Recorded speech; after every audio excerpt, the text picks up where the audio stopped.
Strange Shadows, a Clark Ashton Smith podcast.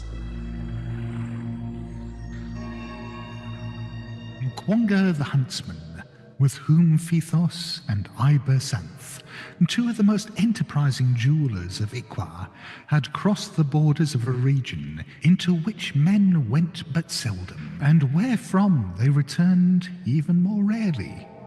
Travelling north from Ithaqua, they had passed into desolate Mu-Thulan, where the great glacier of Pelarian had rolled like a frozen sea upon wealthy and far-famed cities, covering the broad isthmus from shore to shore beneath fathoms of perpetual ice.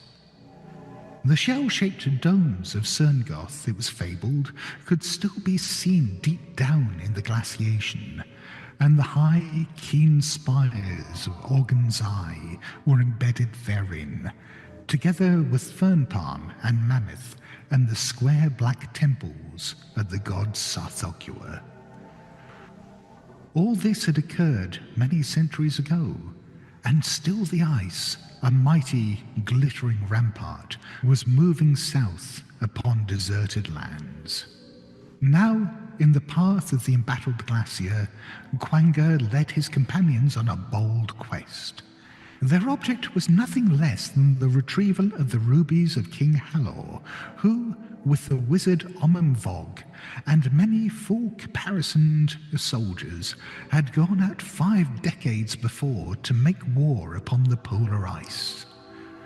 From this fantastic expedition, neither Halor nor Omemvog had come back, and the sorry, ragged remnant of their men-at-arms, returning to Ithaqua after 2 moons, had told a dire tale.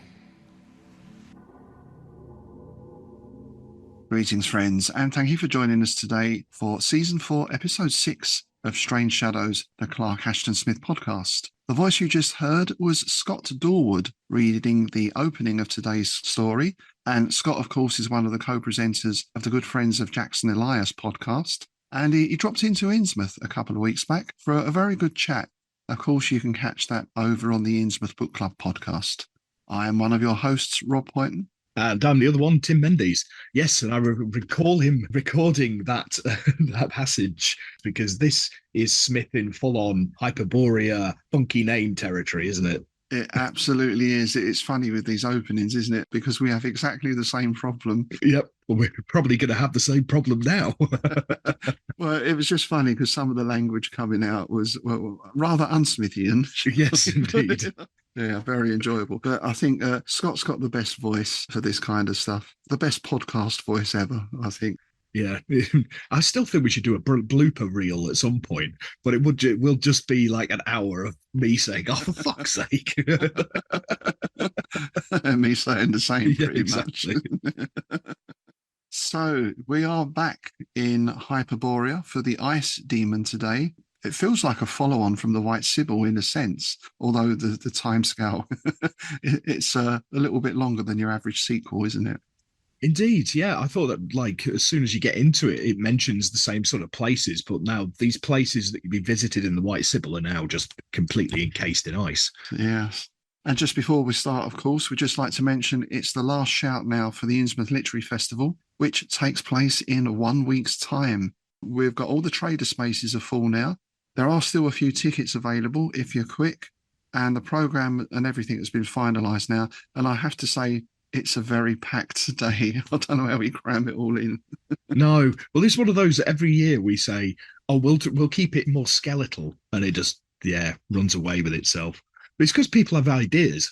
What about if I did this? Yeah, do that. Well, exactly, and that's one of the joys of it is the amount of creative people it brings together. Mm.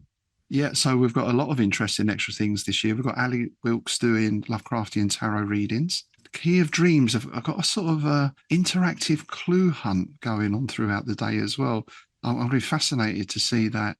We've got Chaosium and Modifius drop-in games going on, as well as a few other gaming bits and pieces. And we've got book launches, panels, and talks as well. I think that's about it, isn't it? Yeah.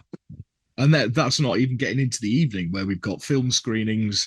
improv, comedy, poetry, a live performance by Paul Rowland, and also a performance of one of Lovecraft's stories by Edwardian Tales. Oh, and a quiz on the Friday. And a quiz on the Friday, as if that wasn't enough. Yeah, we have some people come down on the Friday if they're travelling the distance. So yeah, we've got a nice little Lovecraftian quiz on the Friday night as well. Yeah. So there we go. Yeah, last chance for tickets, really. We'll pop the link in the show notes below, and we hope to see you there. Oh, it does also mean that we're not going to be putting out an episode next week because it's, we're running around like blue ass flies, basically. Pretty much, yeah. For the next 7 days or so. But we'll put up a reading. We'll get a reading or something up. Yeah. Okay, let's dig into the Ice Demon, shall we? Indeed. Right, let's start off with the publication history. The Ice Demon was completed on July the 22nd, 1932, and which, strangely, he didn't sub it straight to Weird Tales. He subbed it to Strange Tales. But due to a snafu, it actually went to Clayton directly, the guy who owned it, instead of going to the editor, Harry Bates, and Clayton nixed it straight off. Right. Just said no, definitely not. But Harry Bates actually apologized to Clark Ashton Smith in writing, saying, "It happened that Mr. Clayton got to your story, The Ice Demon, before I did, and the no he hung on it was sufficiently emphatic to render useless my reading it after him. Therefore, I have to let it go back without even some specific criticism or objection." My God. Yeah. Smith wrote to August Derleth about this. So we're going to dive into Eccentric Impractical Devils, the letters of Clark Ashton Smith and August Derleth, to a letter dated September the 28th, 1932. Smith writes, "I haven't heard anything lately beyond a return of the Ice Demon, which Clayton vetoed. Funny, the old rhino seems to be honing in and reading the weird items before Bates gets a chance at them himself. His ideas of the disgusting must indeed be peculiar." So it's a shame we don't know exactly what Clayton said, but this is quite graphic for Smith. There was a couple of moments, so I don't know whether it was that. Yeah, I suppose. But we often reference Robert E. Howard when it comes to that sort of thing, and there's nothing approaching that. No. And I would have thought, as far as weird stories go, this is very nicely weird and strange without being too out there. Yeah, absolutely. So anyway, Smith then sent it to Weird Tales, and drum roll. Gone. Yeah, no. So Smith revised the ending, then resubmitted it, and it was actually taken. It was published in the April 1933 issue of Weird Tales. Now, unfortunately, the original ending seems to have been lost, which is a real shame. So we don't know what was changed, that's a shame. I think maybe we can have a bit of a guess because we have Smith's notes about this story, I think. So maybe we will look at that at the end. Yeah. But yeah, it is a shame we don't have that. So let's get on to favourite words. Now, I struggled a little bit. I say that. There were a couple that I had to look up. There's a couple of nice sounding ones that I knew. But you said you found quite a lot in this. Oh, I found a few. Yeah, not massive amounts. And there's some that I knew. I knew vaguely what they meant, but not the actual definition of, if you know what I mean. Yeah, there was a couple like that. But there was a couple that I wasn't familiar with, like glabrous. I wasn't familiar with glabrous, which means free from hair or down and smooth. Oh, so a bit like depilated kind of thing. Yeah, I wasn't familiar with glabrous at all. I've gone for one because, again, this is typical Smith. We all know about commiserations and you commiserate, but he uses commiseratively, which is not easy to say. And I just thought, what a lovely way to phrase that. Obviously, showing sympathy for something, commiserating with someone, commiseratively. Now, my next one is one of those ones that I knew what it was, but it's a great word. Parhelian, or parhelia, which is a bright spot in the sky appearing on either side of the sun, formed by refraction of sunlight through ice crystals high in the atmosphere. Now, this is also called a mock sun or a sun dog. Oh yeah, sundog, of course. Yeah, Sundog. Yeah, I love that. So I had to basically drop it in. There's got to be a band somewhere called the Sundogs, surely. Oh, I'd imagine so. There was a Stephen King's story called The Sundog, All which right. is actually one of my favorites. It's a novella, so he doesn't waffle on too much. But I actually really liked it. It's a really creepy story. It's a really good one. That's one of my favorites of his work. Now, here's one that I did have to look up: buskins, Mm. or as they're described, tiger skin buskins. So I had you can have a guess at what it is. A buskin is basically a type of boot. It's calf or knee high, and if you can imagine, it's open at the front. It's laced at the front, and the toes are open. It's believed the word comes from the French or the Dutch for small boot, basically.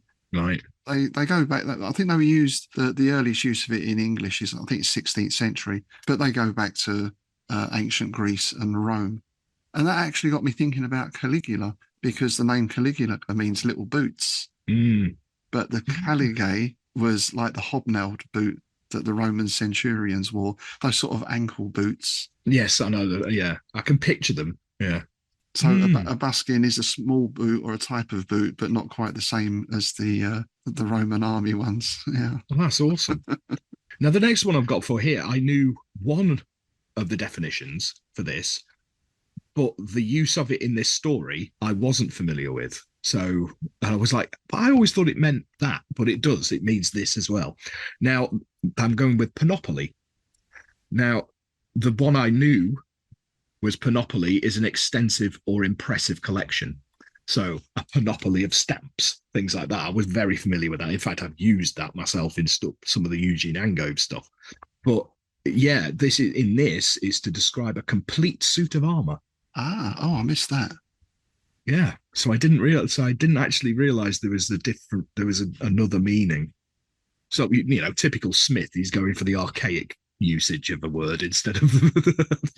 Well, funnily enough, and you're going to giggle again because I've done the same for the next word, Ah, cleavage. yes. We had to get that in, I didn't had to we? get- Cleavage. Well, it did actually make me chuckle because he talks quite a lot about two hills that look like breasts in this story. So then he's talking about cleavage. It's like, what had he been up to? Had he been out playing the incubus the night before? With Mrs. Sully. Yeah. Well, this is Smith perhaps being very clever with his words, because cleavage in modern parlance obviously refers to décolletage. Shall we put it that way? Yes, indeed. Yeah. But the term dates from the 19th century, and it was a geological term denoting a split in crystals or rocks. So that's nice because we have that. Hills are geological. Yes, Right. indeed.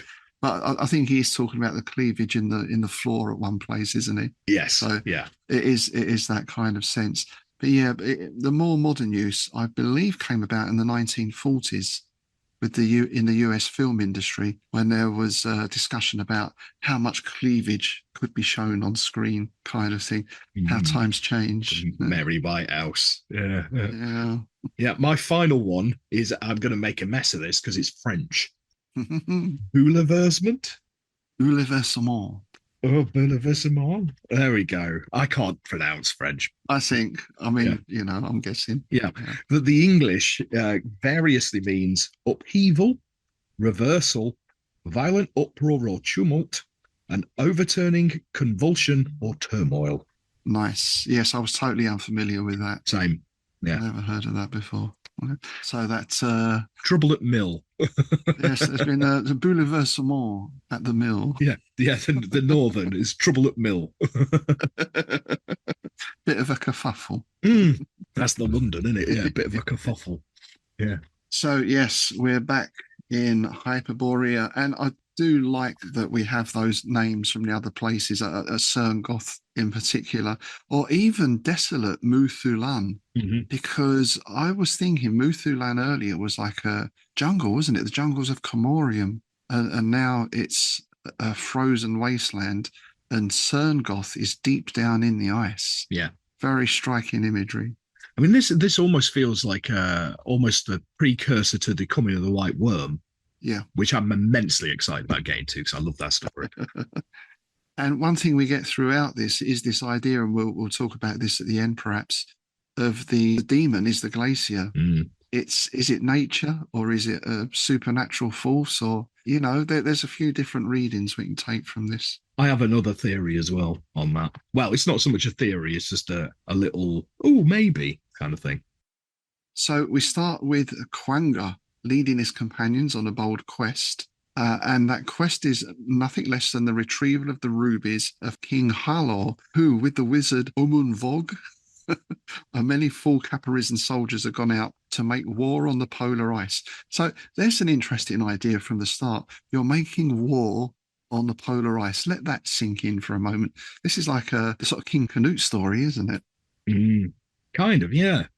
But that's the sort of thing that these explorer types, your pith-helmeted tweed merchants, they would go to make war on the impenetrable jungles of Africa. It was always the term they'd use, wasn't it?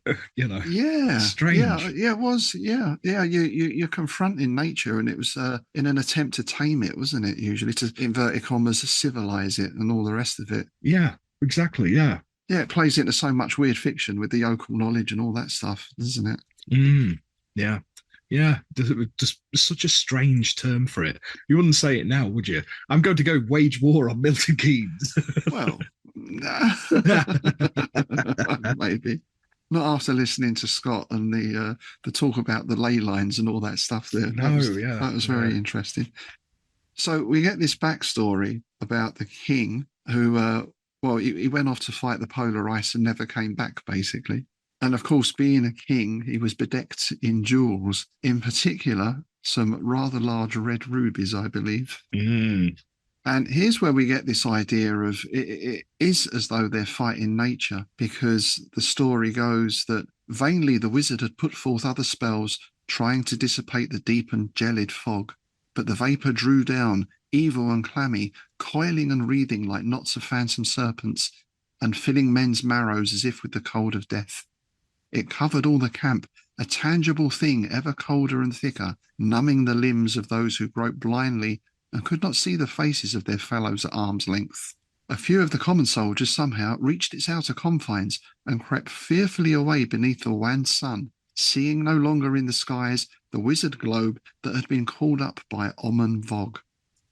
So, yeah, this wizard, as part of his attempt to fight the glacier, has created this, almost they say there, like his own sun, this huge light. It almost sounds like a kind of D&D spell. It's very D&D, isn't it, this? This whole story is. Yeah, I like the description of this orb thing here, because it says that the mighty sorcerer standing with Halor amid a ring of braziers that fumed incessantly with golden smoke and reciting runes that were older than the world, had conjured up a fiery orb, vaster and redder than the southward circling sun of heaven. Yeah, it is very D&D, isn't it? It's almost Conan-y, isn't it? Yeah. Conan-y, that's just made up a word. But Conan-esque. Conan-esque. Conanicity. Yes, but it's all in vain. So even the mighty sorcerer's power of the king's wizard doesn't stand a chance against the ice demon. And a few soldiers escape to tell the tale, and this obviously gets passed down in legend.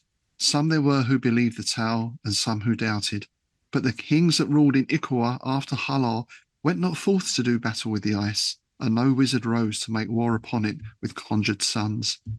Men fled before the ever-advancing glaciations, and strange legends were told of how people had been overtaken or cut off in lonely valleys by sudden diabolic shiftings of the ice, as if it had stretched out a living hand. So again, that idea that there's an intelligence behind this, ice age, which, we'll get onto that when we talk about the Pleistocene era, of course, because this was the time of the Great Ice Age. Yeah, I'm just going to bring up my little thing here, because... Oh, I say. Matron. But the kings that ruled in Ithaqua, that's all close to Ithaqua, isn't it? Yes. And the whole description at the end of the thing is very, very much like Derleth's Ithaqua. Now, Derleth wrote The Thing That Walked on the Wind in the following January from this. So I do wonder if Derleth, because he read this, I wonder if it was like, oh, I will turn it into a, it sounds like, this, that the games they play with each other, the whole, I'll take that idea and run with it, That sounds very likely, yeah, because then what we have now is the descendant of this. Yeah. It's shrunken in influence a bit, perhaps, or something. It's not as powerful as it was, but it's still a powerful force. Yeah, very much. I like that. So we then come back to the present day, so to speak, and Quanga, and we hear about his older brother, Iluak, who was a hunter. He had gone into Muthulan and had pursued an enormous black fox that led him afar on the mighty fields of the ice sheet. For many leagues he trailed it, coming never within bowshot of the beast. And at length he came to a great mound on the plain that seemed to mark the position of a buried hill. And Iluak thought that the fox entered a cavern in the mound. So, of course, he goes in after it. We're back again to the disinterment of Venus, right? With the space within the hill, almost like the liminal space, the gateway to somewhere else. Well, it's almost like the Hollow Earth theory, isn't it? I mean, because that was a big thing in weird fiction. Mountains of Madness, all that kind of business, right?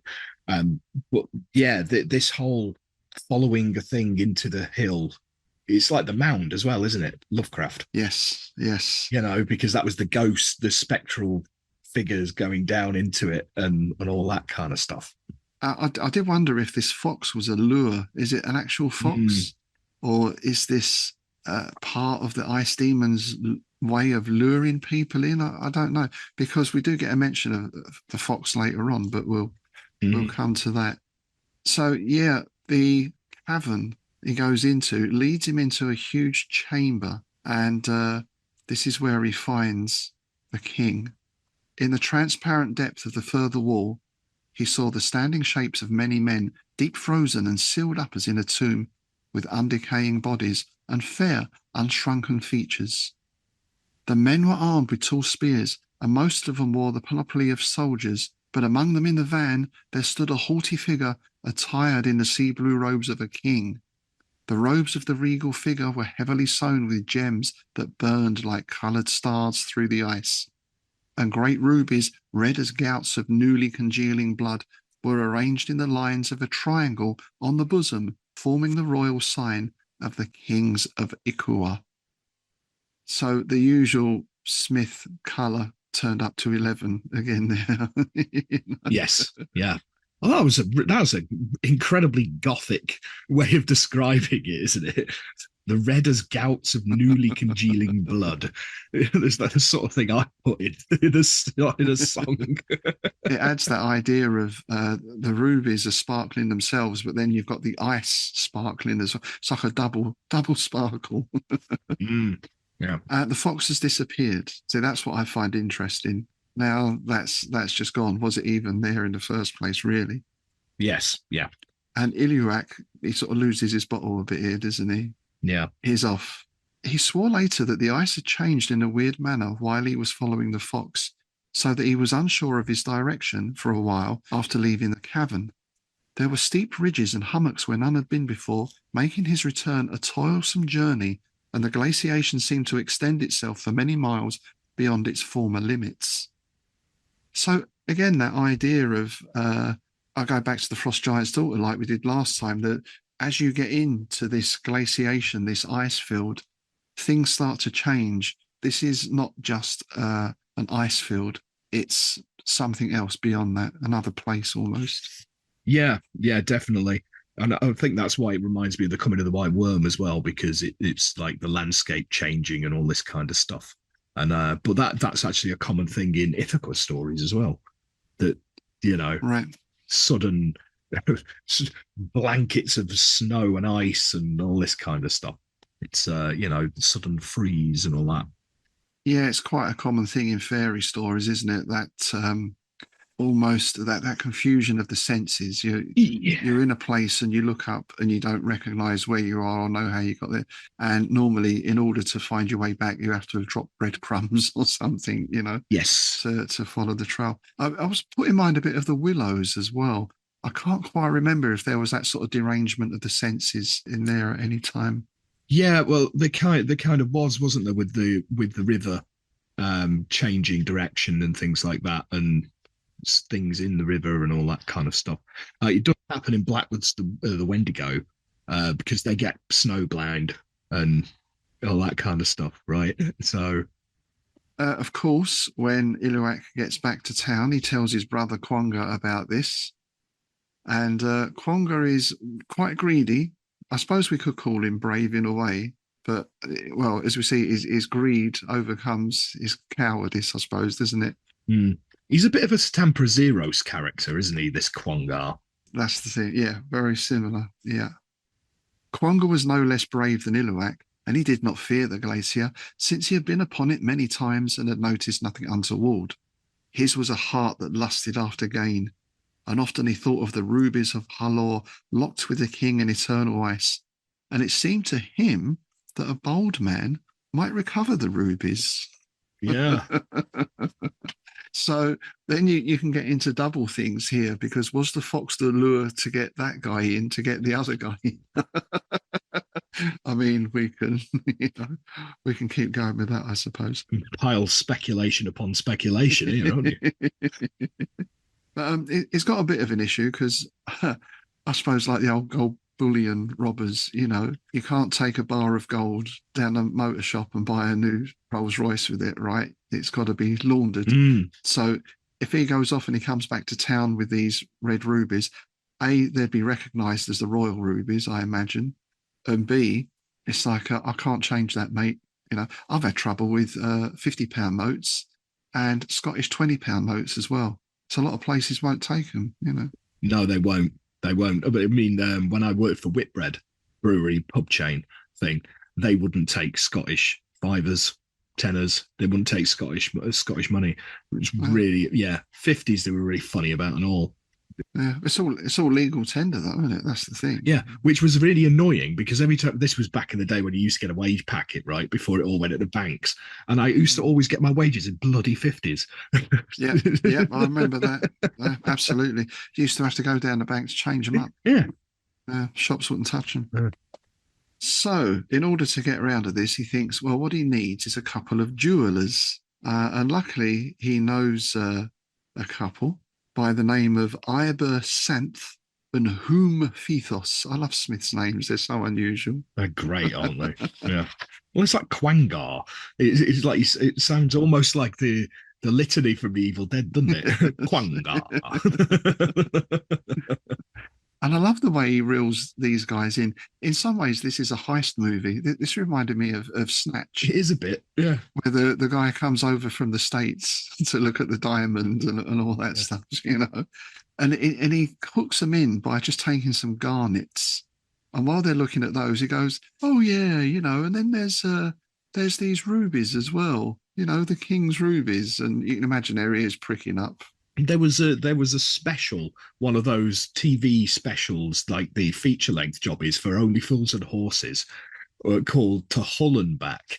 And that was about, like, diamonds, smuggling diamonds in from Amsterdam. Yeah. And it's kind of reminded me of this. It was an episode of Minder that had a similar kind of plot as well, I remember. Oh, there wasn't there? Yeah. Yeah, so everyone likes a bit of, as we say down our way, a bit of moody Tom, bit of moody tomfoolery goes down the treat. So yeah, it's got their interest, and he tells them that he knows where this cave is, and he offers them half the value of the rubies to take them there, because he figures if they bring the rubies back, they'll know what to do with them, how to get rid of them, etc., etc. They agree to this, even though they're aware, as it says, of the difficulty they might find afterwards in disposing surreptitiously of gems that belong to the royal family of Ithaqua and would be claimed by the present king, R'hllor, if their discovery were learned. But they are also driven by avarice, so they agree to go with him. And I thought this was interesting. They take gold with them to pay him when they see the rubies. Because what is the deal is cut is, I'll take you to the rubies, you take the rubies, you give me half the value of the rubies in gold. And that's to be done as soon as they find the rubies. So presumably they're carrying 2 big sacks of gold with them. Yeah. I can see a flaw in this plan. Yeah. Like they get 2 days out of the city and the guy just cuts their throats in the sleeping bag and takes the gold. Yeah. It seems a bit, Yeah. Although it seems Quangar is more of a gentleman thief, isn't he? He's not a cutthroat. He's one of your gentleman blaggers. Yeah, and I guess he's obviously known to them. He's probably, they probably fenced for him before and all that kind of stuff, I guess. Yeah, you get that impression. Yeah. Yeah, and maybe for all of them, just that lure, there's that word again, of the rubies is enough to overcome any misgivings they might have about each other. Mm-hmm. It is setting up in a way for a classic sort of heist movie. Oh, it is. Yeah, it's like Ocean's 11 or something, isn't it? Then we get one of Smith's lovely travel logs, full of colour and world building again. Behind them, in a cloudless turquoise heaven, there burned the low sun that was said to have described a loftier ecliptic in former ages. Drifts of unmelting snow were heaped in the shadows of the higher hills, and in steep valleys they came upon the Vanwood glaciers of the ice sheet. The trees and shrubs were already sparse and stunted in a land where rich forests had flourished in olden time beneath a milder climate. But poppies flamed in the meadows and along the slopes, spreading their frail beauty like a scarlet rug before the feet of perennial winter, and the quiet pools and stagnant flowing streams were lined with white water lilies. So even in this icy landscape, there's still these splashes of vivid colour. Yeah, it is incredibly vivid, isn't it? Especially when you see things like that. I recall, it's always stuck in my memory, walking somewhere, it'd been snowing, it was up north, obviously, thick snow, but there was a daffodil poking out of it. And it was just because of like the contrast between the whiteness of the snow, it just like blazing, because the reflection and all that. Yeah. And something about the light as well in that sort of weather. It's a very different light, isn't it? Yes. And I like we get this sort of little D&D rundown now of the equipment they've got and the clothes they're wearing. And, they've got some pack mules, the amount of provisions they've got. Yep. You can see how this must have been a huge influence on Gygax and Co. Yeah, I'd be very surprised if somebody hasn't done a D&D campaign based on this story. I'd be very, very surprised. Yeah. Well, funny you mentioned that. And it is funny because we haven't spoken about this at all. One thing I'm looking at doing next year is producing some scenarios, some RPG scenarios in Smithian settings. So I did a story, Temple of the Toad God, I think it was called, a little while back for one of the collections. So that would be that's basically Sothogu's temple rising from the sea. So look, there's a nice little dungeon, So yeah, that's something I'm thinking about doing for next year. Yeah. So this is all good grist to the mill, this stuff. Mm. We get our first mention here of the volcanic mountains as well. Quanga took his bearings from the position of the volcanic mountains and also from 2 isolated peaks that rose on the sheeted plain to the north, like the breasts of a giantess beneath her shining armour. So there's our first cleavage mention. Cleavage. Cleavage. But the volcano figures in a bit later on, and that put me in mind of Iceland a lot, because of course we're around that area, aren't we? We're in sort of Greenland. Yeah. Iceland always looks really weird to me. Cold, but volcano. And then that terrifying beach with black sand. Oh, yeah. The idiots go and stand in the surf, and that sea comes in like a bastard. and people have just been grabbed and taken out, right? And that's your lot. Yeah. Absolutely terrifying looking place. Yeah. It's very uncanny, isn't it? It's, but yeah, you're right. I mean, I was also thinking as well, because he mentions the mountains and stuff. One of those has got to be Mount Vormithadreth, hasn't it? Of course. Yes, yeah. Absolutely. I was forgetting about that. Yeah. The Vormith. That's one of the best sort of bits of Smith wordplay, that, isn't it? Vormithadreth, Vormy's address. And people say they weren't having a laugh. Oh, I know, it's full of stuff like that, isn't it? Mm. And here we get the equipment rundown. Quanga carried a curious pickaxe of finely tempered bronze to be used in disentombing the body of King Harlaw, and he was armed with a short leaf-shaped sword in addition to his bow and quiver of arrows. His garments were made from the fur of a giant bear, brown-black in colour. Whom Phthos and Ibersanth, in raiment heavily quilted with eiderdown against the cold, followed him complainingly but with avaricious eagerness. Now, the leaf-shaped sword is an actual thing. Because we're in the Bronze Age here, leaf-shaped swords were quite common, certainly in Celtic communities, and also the ancient Greeks, who called that type of sword as xiphos. They're quite short swords, up to about 60 centimetres long. Although, having said that, the xiphos postdated the Bronze Age because they were iron swords. But certainly in Northwest Europe, they've discovered a lot of leaf-shaped bronze swords as well. So this was a thing of the time. I don't know if Smith knew that or if that was just a detail we added in by chance. I get the impression there's not much left to chance in Smith, is there? No. It always seems very precise. Well, especially considering his eidetic memory and the fact that he basically went and read a dictionary and encyclopedias and things like that. So it's probably stuff that it's all logged in there somewhere. And in fact, if you want to talk about probably the best known leaf-shaped sword in popular culture would be Sting in Lord of the Rings. Not Sting in the Police. I was going to say. It is not leaf-shaped. Message in a bottle. Yeah, and here we get that mention because we've got, you can imagine that they're jewelers. What are they doing out here in the wilderness? You know, they had not enjoyed the long marches through a desolate, bleakening land, nor the rough fare and exposure to the northern elements. Their grievances were aggravated by the fact that he was now compelling them to carry most of the supplies, in addition to the 2 heavy bags of gold which they were to exchange later for the gems. Nothing less valuable than the rubies of Harlaw would have induced them to come so far, or to set foot on the formidable wastes of the ice sheet. So gold's not light, is it? I mean, I don't think I've ever handled any gold, to be honest, but I don't think it's very light. I think I've held a sovereign, and that's about it. You have that made into a ring down here, mate.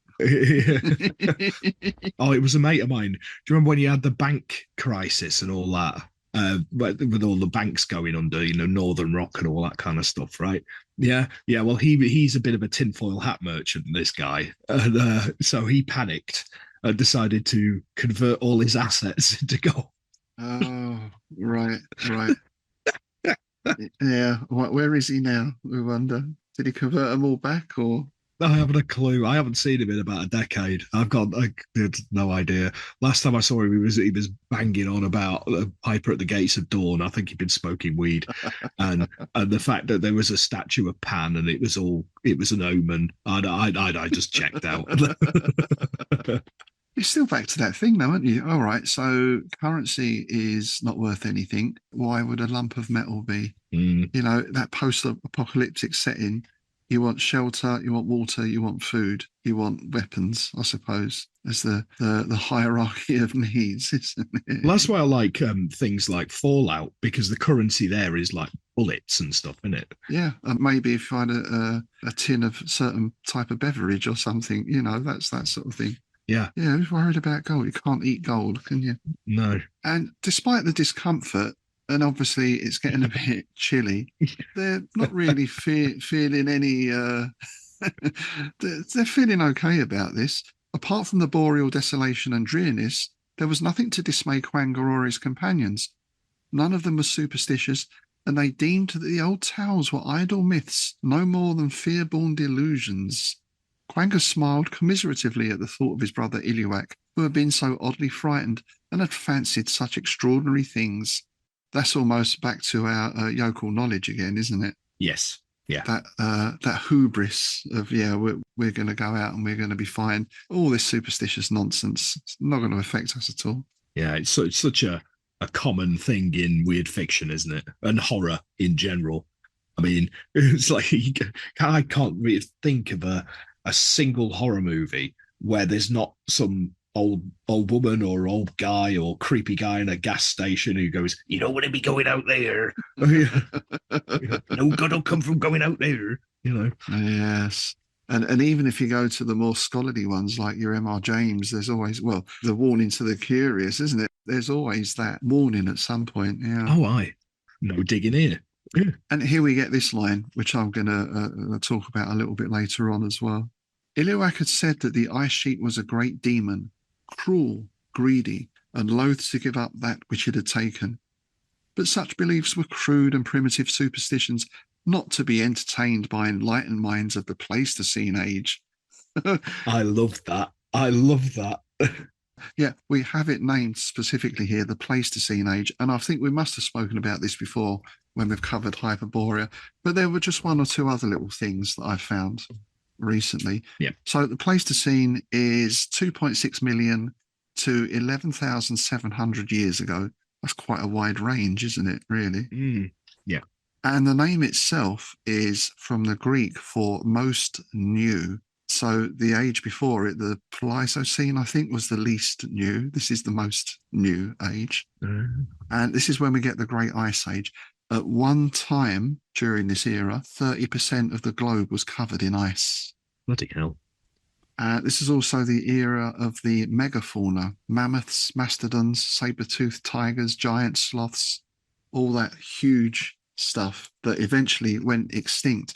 Also, the Neanderthals went extinct at this time as well. And a certain other species popped up in Africa called Homo sapiens. Indeed. That's about the time we started. Now, all that big stuff died out. There was a major extinction event at some point, but obviously we've got various records from that time, fossils and such like. Some Russian scientists also found 2 female nematodes frozen in the permafrost. I think it was in Siberia they were found. And in July 2018 at Princeton University, they revived those creatures. They were aged at 42,000 years.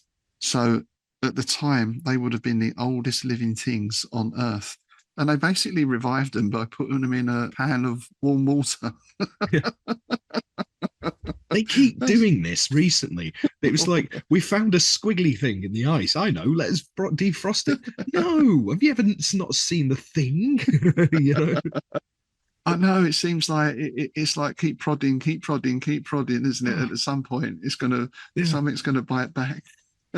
I remember a story about a nematode worm from the early 90s. Somebody actually found one in a McDonald's Filet-O-Fish. Oh my God. Oh, that's vile. And the back end of a mouse around the same time as well in it. I remember when KFC first come over, there were a huge amount of stories about things being found in batter, and I won't go into those because in case anyone's eating their tea. But, yes. Yeah. Well, you've worked in kitchens, you know what goes on. Oh, aye, yeah. So they continue in their carefree way until they find the 2 breast-shaped mountains. 3 hours later, they come to a hill-like elevation. With little trouble, they found the opening of the deep chamber. It seemed that the place had changed little, if at all, since the visit of Ithaqua. The entrance was like a fanged maw. Well, there's another warning. Right? Mm-hmm. Within, the floor sloped down at a slippery angle for more than 100 feet. The chamber swam with a gold and glaucous translucency that filtered through the dome-like roof. At the lower end in the striated wall, Quanga and the jewelers saw the embedded shapes of a number of men, among which they distinguished easily the tall, blue-clad corpse of King Halor and the dark-bowed mummy of Omumvog. Behind these, the shapes of the others, lifting their serried spears eternally and receding downward in stiff ranks through unfathomable depths, were faintly discernible. Reminded me of 2 things. One was the terracotta army. I was just going to say that. I just had that image flashing on my mind. Same. Actually, another image. So here we go. This is one's for Nils, so he can cross it off his bingo card. In the John Pertwee Doctor Who serial Planet of the Daleks, there is a Dalek army underground, encased in ice. Ah, right. Oh, nice. And The other thing that reminded me of, because we were talking about this with Helen and Ash just recently, was the Braiding Wax Museum on the Isle of Wight, where you have these tableaus set up. Oh, yeah. I imagine these certainly these two main figures at the front, the king and the wizard, being in a sort of slightly dramatic pose, like so, perhaps with their hands up and their faces crying out in fear or something. Yeah, well, there's my waxwork thing kicking in again, right? Yeah. Well, speaking of which, have you ever been to that really dodgy one in Great Yarmouth? It's Louis Two Swords. It's like, it is. It's got like Louis Two Swords or something, and it's terrible. The waxworks are all absolutely terrifying. I mean, this is showing how long ago it was when I last went. There was a waxwork of Tony Blair, and it looked absolutely terrifying because, you know, the grin. Yeah. But in the basement of that, you had the Chamber of Horrors, and it was all like George Joseph Smith, The Bride's in the Bath, and you had Peter Sutcliffe with his screwdriver, and all, it's a little bit like this, right? There's something scary about them when they're not very good, isn't there? I think it's that uncanny valley thing. Oh, yeah. That place is absolutely terrifying. Like, none of them look right. They're all just weird. We did once go into a place called the Palladium Cellars that was under the London Palladium that was very good. Oh, and nice. We went down into the entrance. You go down these steps at the side of the theatre, and there's a guy in a sort of security uniform sat on the chair in a corner, just sat there. My brother said, "Oh, look, that's a good one, isn't it?" You know, fuck off. We've not even got in the place we're causing trouble. Oh, that's absolutely brilliant. And of course, there are the rubies, hot and blood bright. They smoulder unquenchably in the glacial gloom, and the colder eyes of topazes, of beryls, of diamonds, of chrysolites gleamed and twinkled from his azure raiment. It seemed that the fabulous gems were separated by no more than a foot or two of ice from the greedy fingers of the hunter and his companions. It's a fair old haul then, isn't it? It's not just the rubies, you know. Oh, yeah. This is a king's ransom, isn't it? I like this now that because you get the three of them just standing there, not speaking, just eyeing up the loot and mentally processing how much it's more worth. I mean, it's a blag movie, isn't it? It's yeah. The hunter on his part was wishing that he had driven an even steeper bargain. The 2 bags of gold, however, would make him a wealthy man. He could drink to his full content the costly wines redder than the rubies that came from far Uzuldarum in the south. The tawny slant-eyed girls of Ithaqua would dance at his bidding, and he could gamble for high stakes. He's going to piss all this away, isn't he? Of course he is. Yeah, that's why he is definitely a Satampra Zeros character, because that's basically his entire motivation, isn't it? It's just like, yeah, if I go and nick that, I can get absolutely shit-faced. It's like 2 weeks worth of carousing in there, you know. It wouldn't get you very far these days, though, would it? God damn it! Get you a night at Stringfellows. Spearmint Rhino. God, the thought of that. Oh, grim, innit? So he starts chipping away with his bronze pickaxe, and he makes good time. In a few minutes, is made a cavity, and basically he reaches in, and with great care, soon the triangle of monstrous rubies, more or less encrusted still with clinging ice, lay bare to his fingers. And there's nice little details in this. Smith doesn't have to put any of this in, but the hunter dropped the pick, and drawing his sharp leaf-shaped sword from its scabbard, he began to sever the fine silver wires by which the rubies were attached cunningly to the king's raiment. In his haste, he ripped away portions of the sea blue fabric, bearing the frozen and dead white flesh beneath. One by one, as he removed the rubies, he gave them to whom Phthos, standing close behind him, and the dealer, bright-eyed with avarice, drooling a little with ecstasy, stored them carefully in a huge pouch of mottled lizard skin that he had brought along for the purpose. This is quintessential Smith again, isn't it? You know, he could have written, yeah, he grabbed the jewels, like they put them in a pouch. Yeah. That's it. But the fact that it's a mottled lizard skin pouch and that whom Phthos is drooling, all nice little details. It is. It's those little details that elevate Smith's work. It's something that we've discussed before, that you often see in modern writing. they tend to try and keep it less purple, as they say, and just keep it to the point and yada yada yada. And I always get in trouble with editors because I go the opposite route. I do the same thing. That's why I can't do really short stuff, because I'm still describing the scene by the time I'm supposed to have finished. No, totally. And I mean, I read, sometimes things can be well written and they can be a good plot and a good story, but the author is telling you what happens. He went into the house and they went up the stairs and they pushed the door open, and there's no thought of the atmosphere or just those little touches such as this that leads us into Smith's world building and everything else. And again, that's why I come back to D&D, because this is so D&D. Your thief doesn't just have a pouch. He has a pouch of mottled lizard skin. There's a story behind that. How did he get that? Did he skin the lizard himself? Did he trade that for a bag of something or other? Yeah. I always remember an argument I had with an editor ages ago, because he was trying to cut it down so it fit the word count, right? And one of the things he wanted to cut out, it was a house, a British front room, and I described the three ducks going up the wall, right? And it was like, well, that can go. He's like, no, it can't. No, it can't. That's an important detail. It's set in the 1970s. That is a quintessentially 1970s British front room. Because that is part of it. It sets the scene. It's not just a generic room in a house somewhere. That gives it a very specific time and place. And to anyone who experienced that time, that's an instant sort of connection. It builds an instant connection with the scene. Yeah, it's a touchstone, isn't it? Yeah.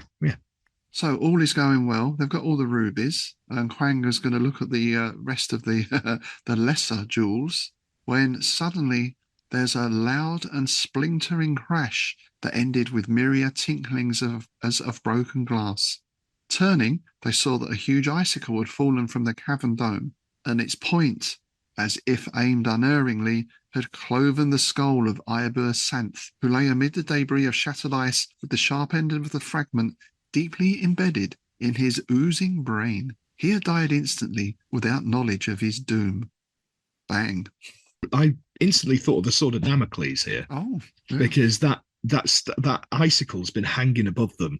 The inevitability is the sword of Damocles, isn't it? Yes. And again, we have that as if aimed unerringly.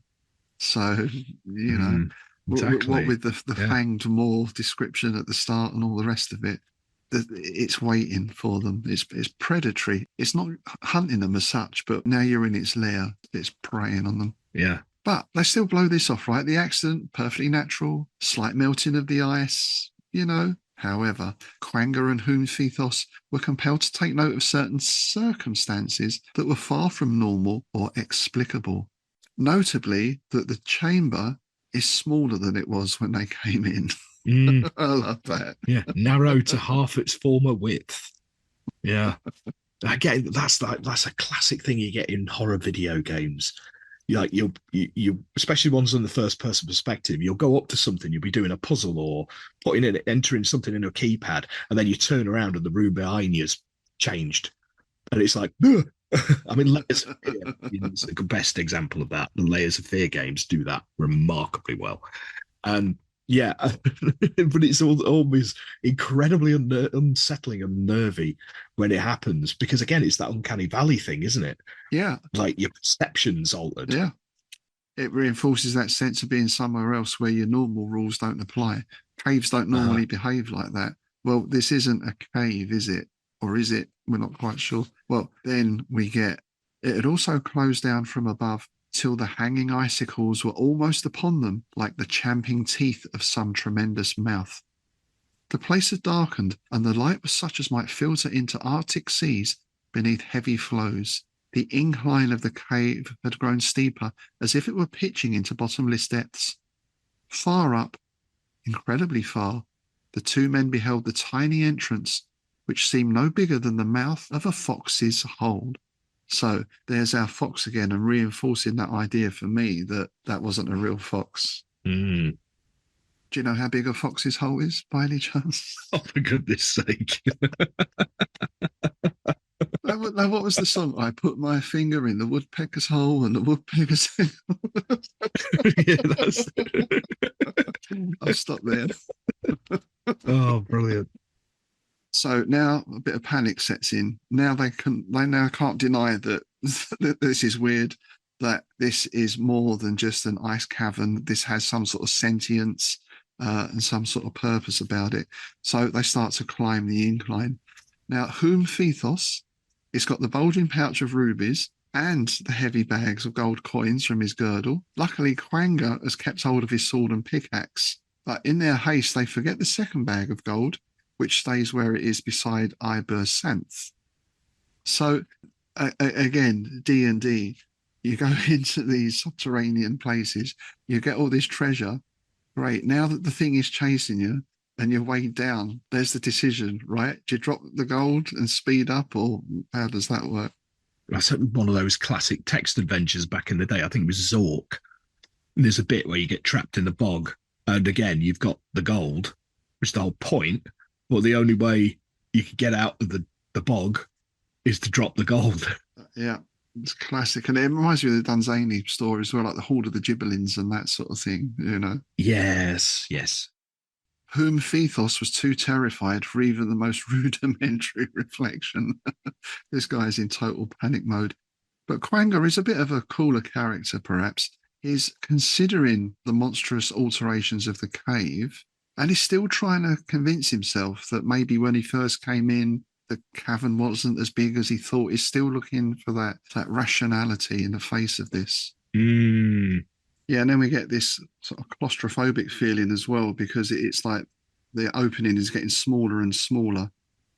And what was that film, The Descent? We're in that kind of territory now, aren't we? That horrible thing. Why people go underground into caverns, I don't know. I seem to take delight in squeezing through those little spaces and then going underwater in the total dark and all that. I used to do things like that. Yeah. Yeah, I used to put a bit of potholing. Oh, really? Yeah. But Oddly Edge and places like that. Yeah. Ah. Yeah. Because my dad was a member of the Cheshire Caving Club. Oh, wow. Yeah. Yeah, got all the kit. Got all the. You got a lot of that up that way, isn't it? You got a lot of all that stuff. Yeah, especially when you get in the Peak District, you've got like caves and caverns and God knows what everywhere up there. Yeah, I think I don't know. We'll add claustrophobia to my. Oh, what was the word for the mannequin? Oh, automatonophobia. That's it. Automatonophobia. There you go. Oh, yes. Then you get this nice film movement. This is like slasher movie stuff, right? Quanga's doing okay. He's getting out, but he gets stuck. Something's holding him. It feels like something is pulling him back. He thinks, oh no, something's grabbed me. When he looks around, he realizes that it's his bow and his quiver of arrows caught against the pendant ice. While whom Phthos gibbered in a frenzy of fear and impatience, he crawled back and relieved himself of the impeding weapons, which he thrust before him together with his pick in a second and more successful attempt to pass through the straight opening. So he gets through, he pops out. Whom Phthos, not quite so lucky. Yes. Yeah, this bit is quite grim. He had become tightly wedged in the entrance through his greater girth. His right hand, clutching the pouch of rubies, was thrust forward beyond the threshold of the cave. He howled incessantly with half-coherent protestations that the cruel ice teeth were crunching him to death. And that's exactly what they're doing, right? I mean, to give Quanga his due, he goes back to help him. But it's too late. We get a harsh and indescribable grating. The body of whom Phthos, pierced through and through by one of the icicles and ground down by the blunter teeth, was spurting blood on the glacier like the red must from a wine press. It's such a vivid image, isn't it? There's a lot of blood red in this one. Red must from a wine press. I love that. It's brilliant. But yeah, yeah. You imagine he almost popped like a grape. Oh, yeah. Not a claret. It was like was it Death? Yes, Death is an Elephant, isn't it? When he described the guy's head popping like a watermelon. Oh, yeah. So Quanga, this is where he loses the sand roll now, right? He's wholly the slave of a hideous panic. But having said that, he does see that the pouch of rubies is within reach. So he has the wherewithal to snatch that up before he flees. But things don't really get any better, because outside we're back in this strange, altered world, this reality gone wrong, because it looks like he's climbing up a slope, but the other slope is above him, or is it underneath him? He can't quite work out what's happening with the sun. The sky is different. There's a brooding sense of inimical volition, a vast and freezing malignity seems to pervade the air and to settle upon Quanga like an incubus. So again, a definite feeling of some intelligence behind all this. I mean, this whole description here reminds me of an M.C. Escher painting. You know, it's that kind of thing, isn't it? It's yeah. Which is another great sort of trope in weird fiction, because Relay, yes, things like that, and Dagon and all that, it's all described as like strange non-Euclidean angles, and that's exactly what we're getting here.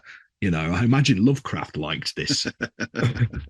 There we get our word. In the confusion of that strange bouleversement, he seemed to lose the last remnant of equilibrium, and the glacier reeled and pitched about him like an overturning world as he strove to recover the sense of direction that had never before deserted him.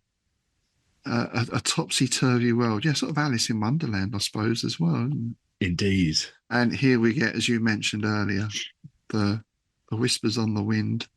A sudden wind swept downward on the glacier. It shrieked in Quanga's ears like the myriad voices of taunting devils. It moaned and laughed and ululated with shrill notes as of crackling ice. It seemed to pluck at Quanga with live, malicious fingers, to suck the breath for which he had fought agonizingly.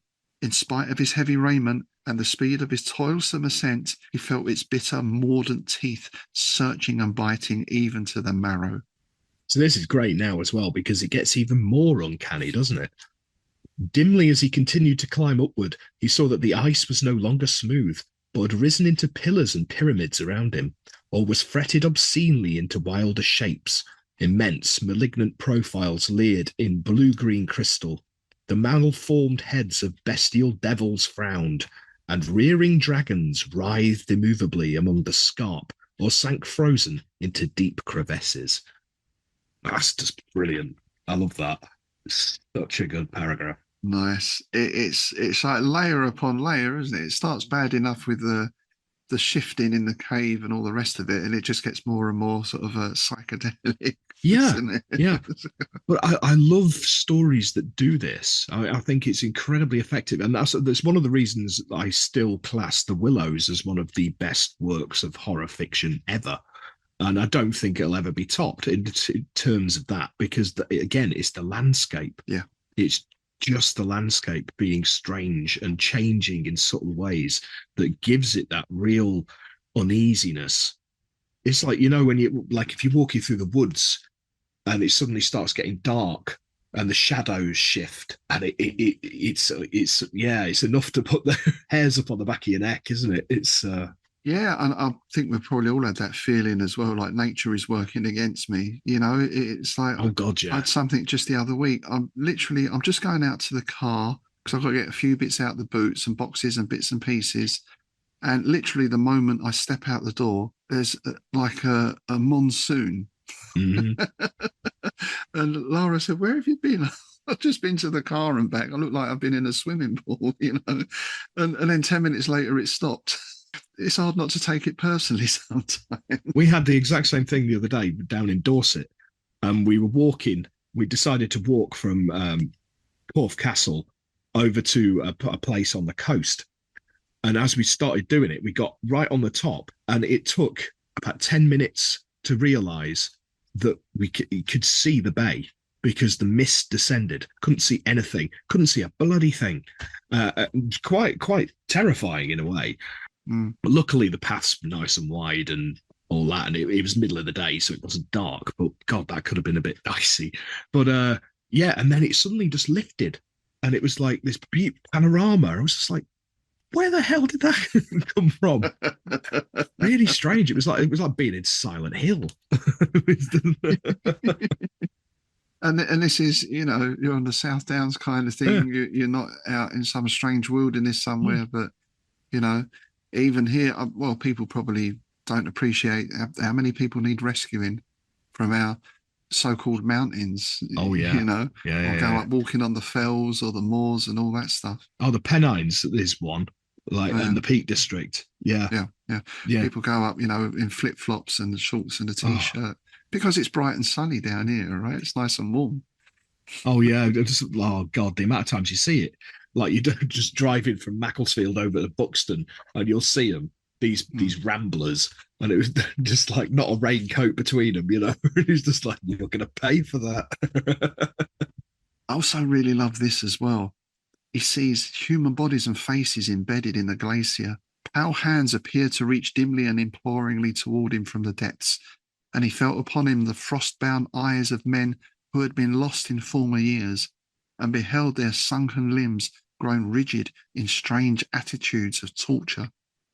So it doesn't just kill you outright, this thing. It takes you and slowly freezes you to death and twists your body. It's a nightmare ending. But the fact that they're reaching imploringly towards him gives you that feeling like they're still alive almost. They're practicing like some sort of suspended animation or something. Yeah, kind of reminds me of again, Doctor Who, the Ice Warriors, where they found an ice warrior in the ice and all that. Yeah, yeah, it's kind of like that, isn't it? Yeah. Kranga's totally gone now. Oh yeah.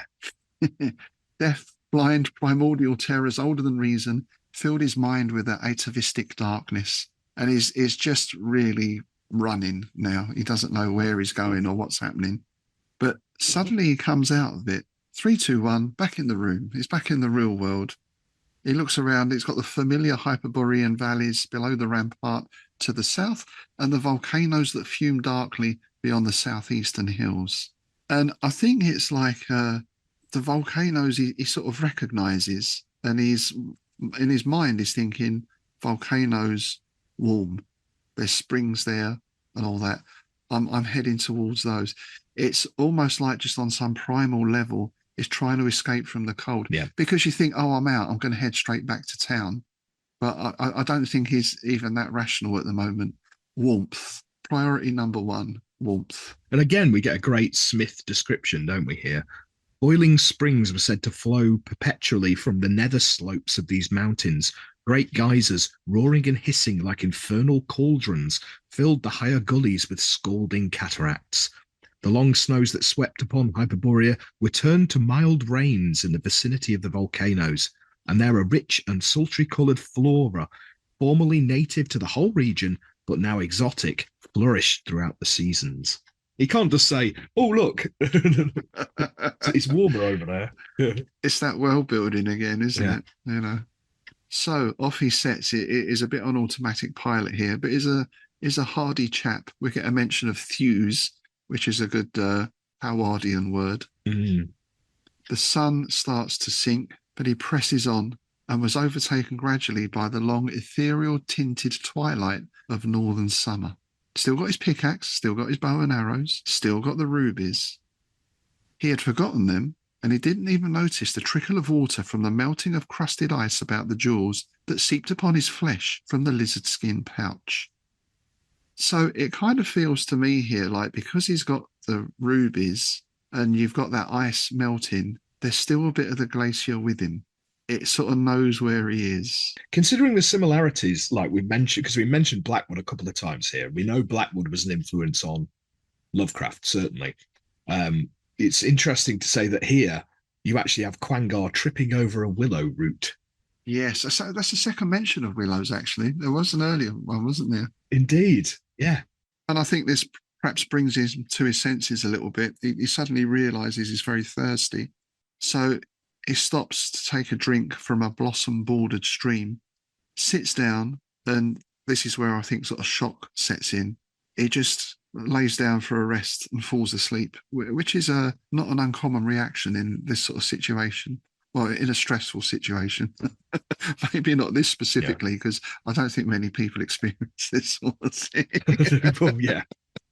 But the glacier haunts his dreams.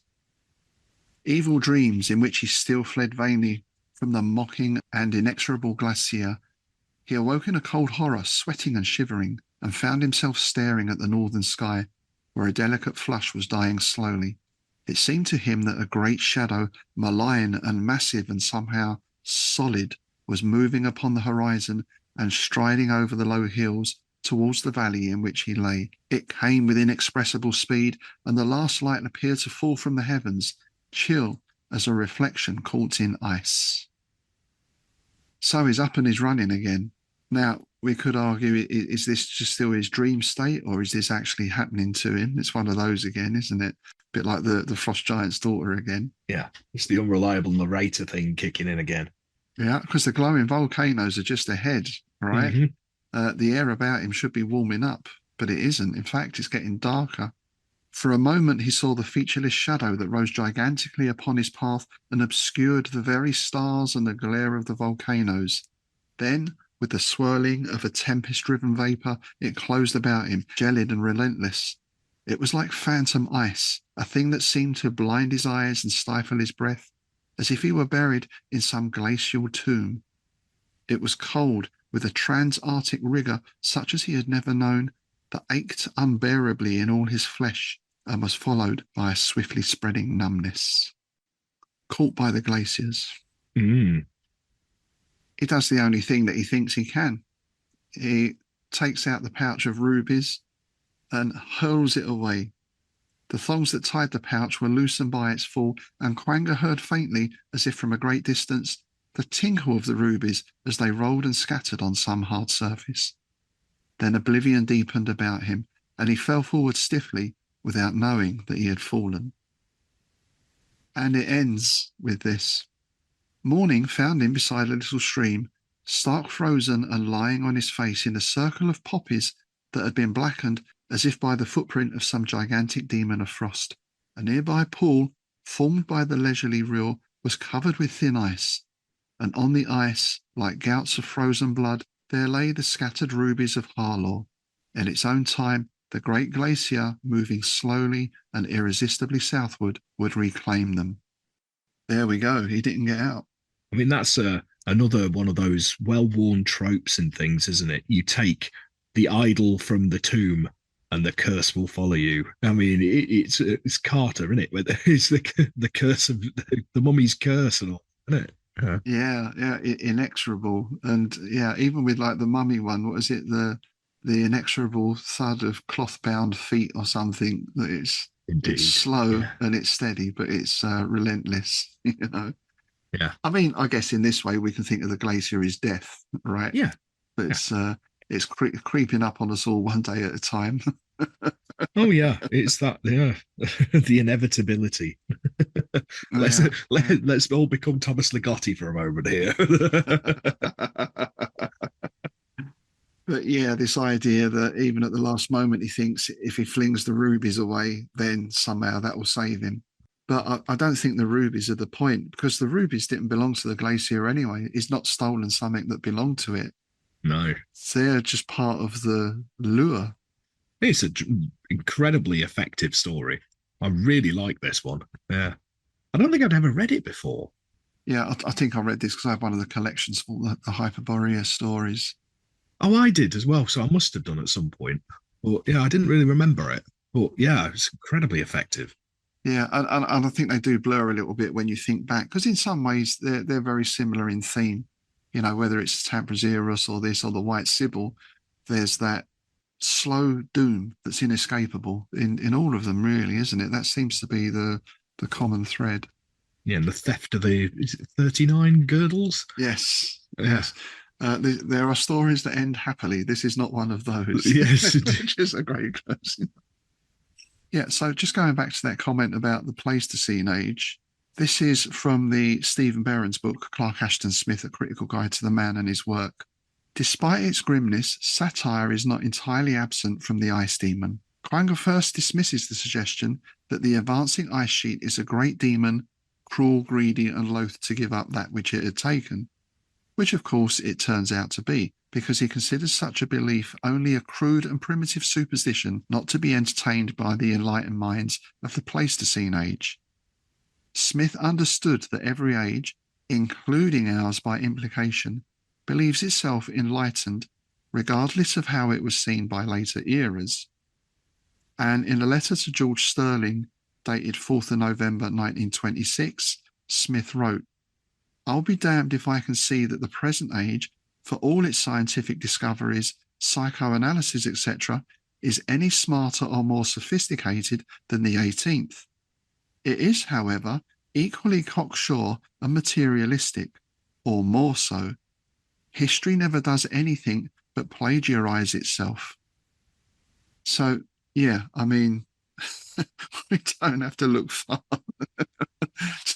these days to see the same thing. All this amazing technology we've got in so many different ways.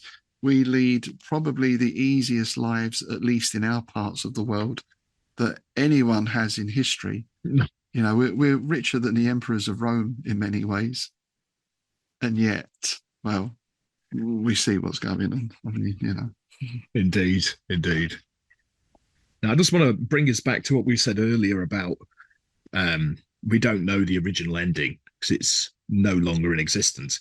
But in the back of the book we're going off, there is an entry from Smith's Black Book about the story, which I think is actually quite interesting because it's slightly different from what he wrote, but not that much.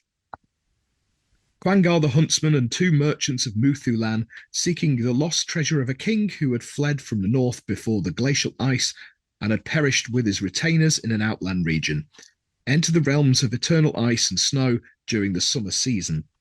They found the cave in which the treasure is hidden, together with the preserved bodies of the king and his followers, but departing with their loot, they are followed by an invisible icy presence. One of the merchants is found frozen to death on the morning after their first stop. Later, the second perishes in like fashion, and Quangar, fleeing into a warm semi-tropic volcanic valley, is also overtaken and dies of cold. The thing manifests itself as a sort of spiral wind or gust, enfolding the victims from head to foot. A kind of sub-auditory whispering is also connected with its presence. Now that last bit is incredibly similar to how Derleth describes Ithaqua. Right, so I must have lifted it from that. Yeah. I think. Oh yeah, Fair no, enough. I think because that's what they were all doing, wasn't it? They were all going, oh well, yeah, well. So I think Derleth being Derleth was like, oh well, I'll turn it into a great old one. In a sense, yeah. So if that is a supernatural creature, for want of a better word, well, I suppose it's some sort of ice god or something, that kind of feel about it. And that's an avatar of it or a servitor of it. I'm thinking in game terms. It's almost like a Jotun, isn't it? The frost giants and things like that. It's because Ithaqua is basically like it's part the Wendigo and then part like an icy, windy thing like this. Yeah. So yeah, it's I'm a big fan of Ithaqua. Ithaqua and Cthulhu are Derleth's finest moments, I think. Yeah. And we do get in that other paragraph as well mention of the glacier doesn't want to give up that which it had taken, which I suppose then you can say, well, it is going after the rubies again. Mm-hmm. But I don't know. I feel there's something more going on than just that. I think it doesn't want to give up what it has taken. Yeah. I think it's talking about Quangar, not the rubies. I think so, because there's all those bodies trapped in the ice. Exactly. Is it somehow feeding on those? Are they its prisoners? Are they alive or dead? You know, even the king itself. Well, we hear about his dead flesh, but what about his soul or his spirit? Are they all trapped there eternally, or well, at least until climate change releases them? You know. I've just recently read a book about the British Museum that was mainly about the hauntings at the British Museum, or the various paranormal or strange experiences. But it also went a lot into the background of, well, let's call it what it is, theft, basically. Yeah. Well, yeah. Cultural vandalism, you know, a load of tweedy chaps rock up at the Parthenon and just start chipping bits off and knocking bits down. And oh, I know. But one thing that I found interesting in there, obviously you've got the Egyptology department with all the mummies. The vast majority of stuff at the British Museum is not on show. It's in storage underneath. including 6,000 bodies. Yes. 6,000 bodies. I read that somewhere. Yeah. The author made the point, if you or me had 4 bodies in our cellar, It's a very good observation. Yeah. we'd be in the big house, wouldn't we? You know, Yeah. it's Broadmoor for you, Sonny. Yeah. Or Dennis Nielsen, you know. Yeah. Maybe you should have used that as a defense. I'm an archaeologist, darling. Yeah, should have put them in little coffin things or something. Yeah. But then that further idea that these people were taken from their burial places and sort of put on display or put somewhere, like what does that do? What does that do to the spiritual aspect of the person? You know, is this why you get all these strange things going on, door slamming and all that sort of stuff? Oh. Obviously, you're into sorts of supernatural or paranormal or whatever, but I thought it was a very interesting observation. Yeah, absolutely. They're not at rest. Yeah. So, yeah, I do wonder if in this there's that sort of implication that this thing is just creeping further and further south and feeding as it goes. I like the idea of it's basically Ithaqua. I like that idea. I'm keeping that. Whether it's right or wrong, I don't care. That's the great thing of weird fiction, isn't it? You know, you can make your own. You know, you can, well, we've made entire careers out of doing what ifs. You know, well, absolutely. I mean, what ifs in terms of that, and also in terms of reinventing the mythos, your own mythos. Exactly. They were talking about this. Funny enough, we mentioned Scott earlier on the Good Friends of Jackson Elias about people who develop their own mythos versions. Particularly, they were talking about Laird Barron. Oh yeah, with Leech. Oh yeah, the Children of Old Leech. Yeah. And you know, Pugmire, obviously, the Sesqua Valley, and so many others. Ramsey Campbell. Me. Yeah, well, yeah. Me. I've got my old milieu, my own great old ones, all that kind of stuff. It's all linked. I've done exactly the same thing. So, I just stuck all mine in Dunwich, but the proper Dunwich. The British one that's pronounced Dunwich, not Dunwich. Yeah. yes. Doggerland and all the rest of it. Yeah, there's a rich background. And, well, as we've speculated before, that's one reason why Lovecraft and Co. Growing in popularity. And there's just such a huge spread of mythos-related, media of all form, really. Oh, yeah. Because you can pick a thread and pull it and make your own tapestry from just that one thread. I like to think he would have liked that. Oh, absolutely. It's I mean, a good example actually would be Benson and Moorhead, the films of Benson and Moorhead, because that's all a shared world and a milieu out in the desert, you know, which I think it's Utah, isn't it, or something, somewhere like that. But yeah, it's all. I love that. It's like even the films they're films that you first start watching them and you think, oh, this isn't connected. But then it is, because it's just like, oh crap, where did that come from? I love that. I love that kind of stuff. Which strengthens the veracity of it, right? Because it is that conspiracy idea. It's not a sudden revelation so much as a gradual uncovering. Peeling of the onion, yeah. Yeah, it is pure Lovecraft again, isn't it? Yeah, absolutely. A little island of ignorance. It's not like someone just suddenly switches the light on. You take a little step and a couple more little steps, a few more little steps, and you go, oh, I think I'll go back. Yeah, exactly. That's exactly it. There we are then, the Ice Demon. As I say, we're really hitting Smith in full stride in this collection. Oh, yeah. Well, the next one as well. Next one's a classic. The Isle of the Torturers. Indeed. Yeah. Zothique. Here we go. Yes, we go from one era all the way through. We go from the beginning to the end, don't we? This is the Alpha and the Omega. The Dying Earth, which, again, another very rich setting. And I can't help but wondering if Smith had at some point said, right, I'm going to do a collection of 10 Zothique stories. That's what would happen now, right? It'd be signed up by Hippocampus or someone, and they say, right, well, give us a book of 12 Hyperborea stories. Oh, yeah. We can only speculate as to what treasures may have come forth. So thanks for joining us today, folks. We hope you can join us on the Isle of Torturers next time. That's not an invitation you get every day, is it? It's not, is it? It's not, is it? Unless you're a member of certain clubs. Well, I think we've both frequented Torture Garden in. Yes, we have. Yeah. It was in Brixton, wasn't it? That big old. It was church. in Brixton. Yeah, amazing venue. Oh yeah, yeah. Oh yeah. We'll say no more about that. Indeed. Nightingales in the Midlands as well, and yeah.